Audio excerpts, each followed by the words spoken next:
So to give you some backstory, I'm 13 years old and I live in Cairns, Australia. The place that I live was originally built over old sugar cane farm.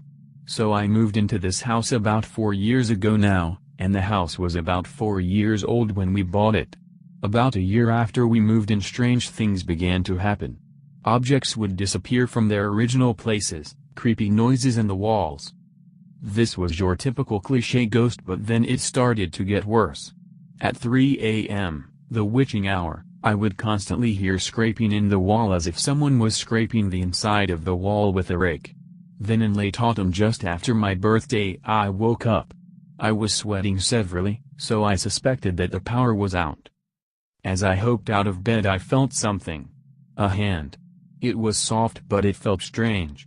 I instantly flipped out and tried to get away. The thing had a very weak grip, so I managed to scurry to my brother's room. As I explained what happened to him, of course he didn't believe me. He just told me that it was a bad dream, and that I should just go back to sleep. I knew this wasn't a dream though. It was real. I headed to my mother's room to tell her that the power had gone out. When I went in, there was a figure. It was a tall yellowish figure with just a hint of black. When I took another step it turned around. It stared. It started with big giant eyes but only with the white. As I glimpsed at it before I got the hell out of there, I could see it was dressed in old 1900s farming clothing. As I ran back to my room, the power had just come back on.